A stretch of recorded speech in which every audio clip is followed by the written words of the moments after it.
After years of decline, Americans are reasserting our true identity as people ordained by God to be the freest and most exceptional nation ever to exist on the face of the earth. President Donald J. Trump. Border crossings dropped 90% after Trump crackdown. Was it something I said? You can't help but love this man. I mean, the Democrats, they just live in hate anyway, even before he got in office. They just always find something to be hateful about. But, you know, he reminds me of the very person that he's related to, which is this man, King James I. And everybody likes to rip on him, and you shouldn't. He's not who we went to war with. The person we went to war with, because he wasn't in office, he died in 1625. He died 5 years after the Pilgrims arrived in Plymouth. He was a good king. He was the 6th king of Scotland and the 1st of England. He did good things. He was a loved king. The Catholics wanted to blow him up in Parliament. One of the things, and the reason these two, even though Trump's related to him, like everything he was trying to do was for the right reasons. So like he's responsible for spreading Jesus's word the farthest. He did have the Bible updated into modern English, and he had nothing to do with changing anything. He got a bunch of translating experts just to, you know, put something more modern together, because the Geneva Bible is hard to read. It's Old World English. The only issue he had with the Pilgrims, it wasn't that they were coming to America. It was his issue with them was that they were saying that all kings were tyrants, and he said that's not true. And he's right. I've said this before. In the Bible, there's kings that God is quite happy with. What he gets a bad rap for is he enacted the divine right of kings. So everybody likes to say, how dare he was a tyrant. So first of all, the divine right of kings means that the only person that can hold them accountable is God. That's a big thing, though. If you're somebody that truly believes in God, taking on that means you're going to have to make sure every step of the way that you're following what God wants you to do. And he had so much going on, because even at that time, there was all these different factions. The Catholics tried to blow him up in Parliament. He's the reason where you got your the 5th of November, gunpowder, treason, and plot. Everybody should remember the 5th of November. Yeah, that's where it all came from. People did not like that the Catholics tried to blow him up. He knew he was trying to keep the Catholics at bay. They were trying to get into power.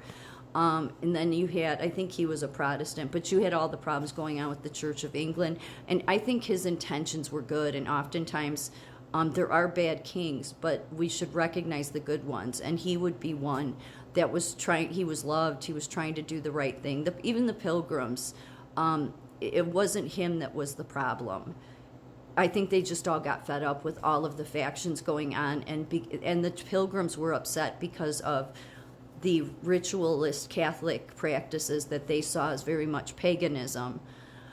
So he understood all that. I think he was a reasonable king, and I think that actually enacting the divine right of kings is actually, it would put him under more scrutiny, because think about it, your ultimate judge is God, whether you believe him or not, it will be. And so that means every step he makes, you know, he could eventually pay the price. So, but people automatically take it as, by him enacting that, it was tyrannical of him. I don't think that's his intentions. There were so many different factions trying to cause problems. I mean, hell, they tried to blow him up in Parliament. So,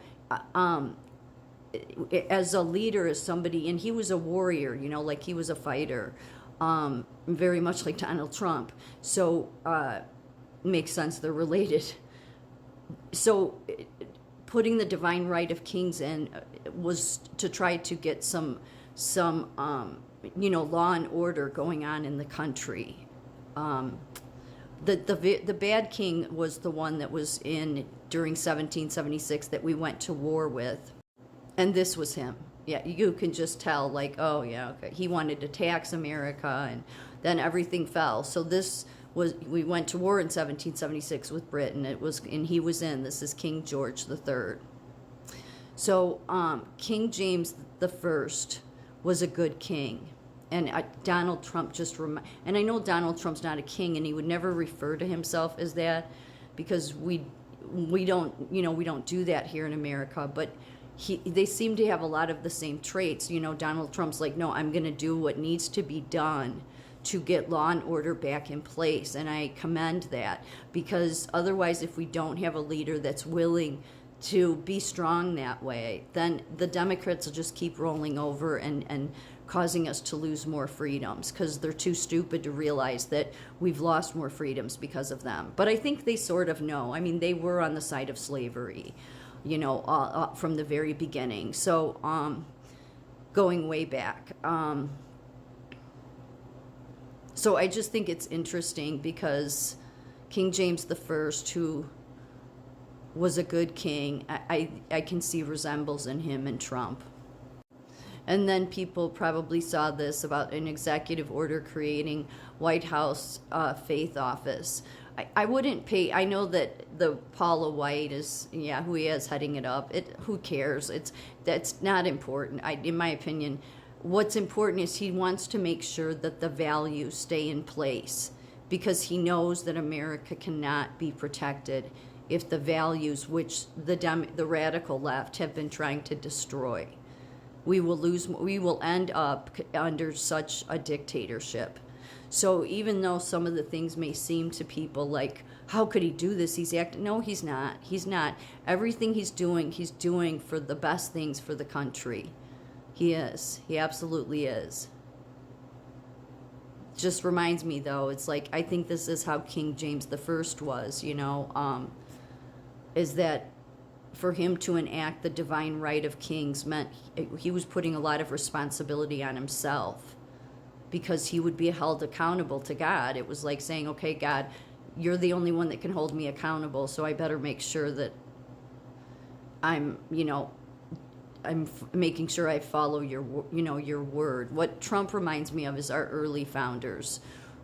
There was an article, I was reading off of foundersarchives.gov today, because I came across this video, Lex Friedman, and he was asking whoever he was interviewing, he said, why is it that freedoms always get lost and democracy is always short-lived, and elites, we end up under their control? And this guy was given this long, ridiculous answer about, well, they did research back in the day, this study, and trying to figure out why democracies don't last. And there's a simple answer for it. You don't need to do a study on it. It's in the Bible. We lose freedoms, and I'm going to use a quote because I loved it. I read it today, by John Jay. He was the governor of New York back in 1776, and he had this long speech, I was reading it today, that he was giving his constituents. And it was because they were getting ready to go to war with Britain, and everything he said, it was all about God and how the Jews, they lost their freedoms in America. We can't let that happen. And but it was very powerful. And he said, a truly virtuous people will never be oppressed. A truly virtuous people will never be oppressed, no matter how many tyrants are in your country, no matter how. God will not allow it, because it's God that puts the tyrants over you. Depending, sometimes he just takes some freedoms away, because it's the virtue of the people that fall away. And the only way you can be truly virtuous, no matter what the higher educated want to say, is you have to go back to Exodus. And what was Exodus? What was God trying to do? He was trying to teach the Israelites that you need to fully depend on me for water, for food, for everything. That's the level of faith I need from you. And when the founders were in, this is the level of faith they had. They wrote so much about God. God was Jesus, the biblical God was the cornerstone of this nation. A truly virtuous people is hard to come by, though, because everybody wants to blame, right? I'm guilty of it too. Nobody ever wants to take accountability for themselves. Look at the left. They can't even snap outside of their hate that they've had for 8 years. A total no self-awareness. They just love to live in hate. But when too many people fall away, then that's when freedoms start to be gone. Just look at any country in the world, and the more control they're under, it's because of the less virtuous they are. And for a short time, Israel didn't even have a king.